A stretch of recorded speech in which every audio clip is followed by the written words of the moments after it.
What's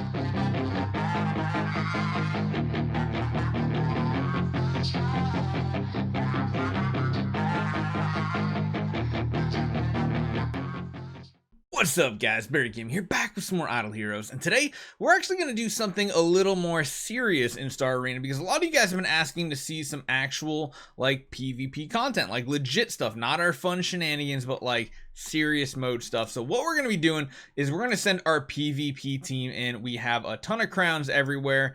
We are now substituting Sun Devourer Eos into our lineup mainly for two reasons.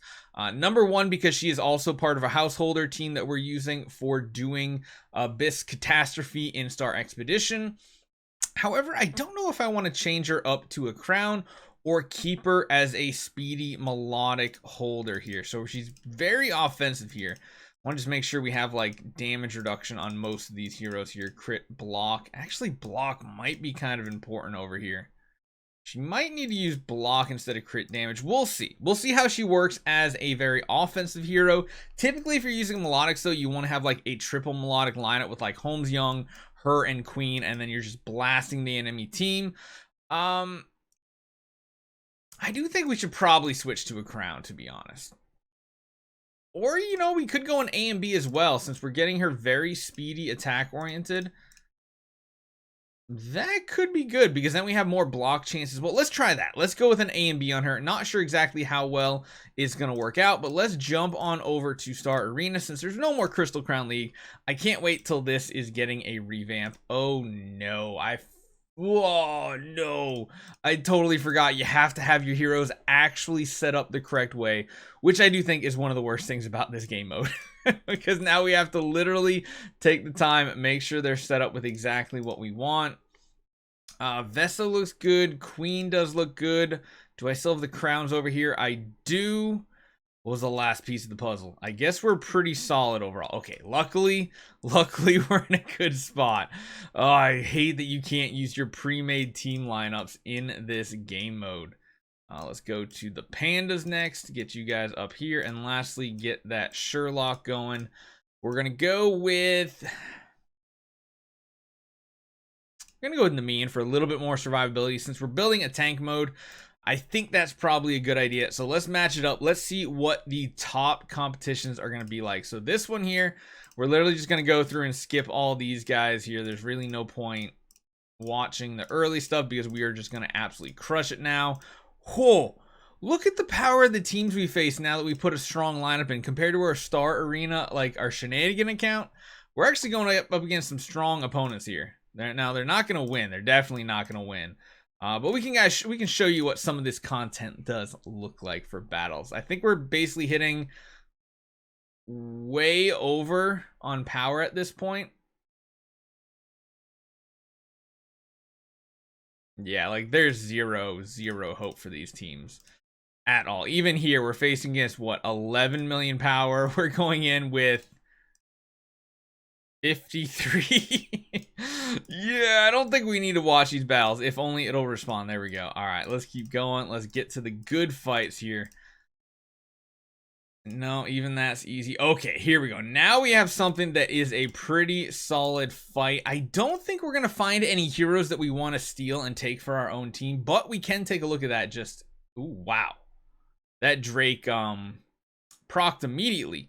Now, this is one counter that we do have with this style team with the pandas is the Sword Flash Drake combo. Is very important to make sure that defense down goes on the Sherlock, so he does that health swap and basically makes all the damage irrelevant. Like, it really does. End of round one coming. Round two, we're going to have two very big actives that we might just wipe out their entire team. We'll have to see. Vesa active is going to do really good job picking off all these opponents. Sword Flash lived, and they did take down our Sherlock, but they are very weak at this point. We are very, very healthy. Plus, we got the pandas. We're getting those stacks built up on everybody as much as we block. It's looking good. Blocks everywhere. That's what we want to see. The A and Bs feel good because we get speed off of them and we're getting that very high block chance. So we're just absolutely crushing enemies with this Eos mainly. The Eos is where it is at. And the next battle, Okay, so they have this is basically just a full Transcendence team of C tier heroes. This probably is not going to work well. As much as you think, well, the best team just has all the Transcendence heroes, really not the case. You need those key supporters to fit in with your team, the big damage dealers. And the nice thing is, if you have like 6 Transcendence heroes, that means you can make 2 really solid PvP teams for things like Interdimensional Arena, even Trial of the Champion. You can have them come in on the backup lineup, which is pretty cool. Sherlock, those swaps are huge, and with Magic Stone Sword, it's amazing. Plus, the doves are just a nice little bonus. Gonna get another swap. Yep, another swap on the Sword Flash right there. Hopefully, Sword Flash gets pinged down by the Vesa. We'll see. Not quite.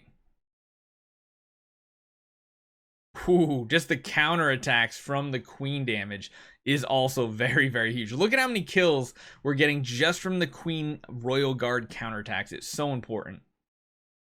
Yeah, the Sherlock is the MVP here, like no joke. I know Vest is healing for a lot, but all this from Sherlock is just health swaps. 225 million damage, essentially, you can consider that is. Very, very strong team. Gotta love it. All right, now the last one is, this is going to be a very even lineup. They are probably going to outspeed us because they're running a Rogan here. Let's see what this looks like. I still think Panda teams are some of the best, but Sword Flash Drake combos can counter this. The key to countering them, though, the counter of the counter, is the counter with having the Sherlock being the lowest HP to make sure he can get swaps. Vesa, we really need big heals here. Don't die. Oh my god, please heal. Okay, thank god. Full healer on the Sherlock. He's ready to do more swaps. And you can see all their damage is going to a single target. Both Aspen and Sword Flash both get going after him, and they can barely get one kill before multiple of their team are about to go down. And there it is. We got another active right here, wiping out another hero. And yeah, there's no way a Sword Flash can take on this many opponents. Ooh, that's a strong counterattack, though, you have. End of round damage, just nuking them. So you guys can kind of see. You can see what the PvP is like in the endgame. Let's try to get to those final matches one more time. Get a couple more in here. Let's, of course, just skip all these battles. We don't want any of these things. They are way too low tier for whales like us. All right, I see a 9-star bait. I appreciate the effort with the 9-star bait and the 9-star Ormus. It was cool. This lineup is much easier. Holy cow, last one was stacked. This one would have been perfect for our shenanigans. Okay, so 42 million. Again, pretty much the same team we just faced. If anything, maybe we want to put our Sherlock across from the Aspen, but let's see how it looks with him across from one of our pandas. I don't think it's going to matter much, and if anything, it might keep him alive a little bit longer. Spread that damage out a little bit. Vesa shields. Like, Vesa is just by far, like, the best hero in the game right now. Like, I don't think anybody else can compare with the versatility that she brings to your teams. Sword Flash can be argued is the most important, like, offensive hero, but as far as, like, supporting an entire account, Vesa is just, like, the god tier above god tier. She's just so important. Look at the shields. It's so good. Counterattacks. Bye-bye shields. Bye-bye health bar as well. Bye-bye life. Oh my god.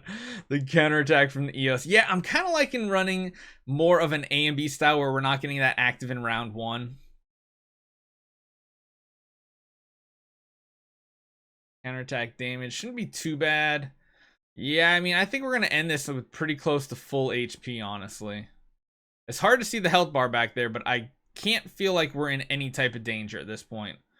I literally think we're going to max out this, like, with almost full shields and full health. That's how strong this team can actually be. Oh, if only we... Oh, energy drain. That... Oh, Eos just deleted the enemy team. She is so strong. And right here, we have a perfectly even matchup. But again, people just throwing in 6 Transcendence heroes, hoping to get victories. Probably not going to come out that well for you guys. Let's see if the Sword Flash can even do anything in this battle.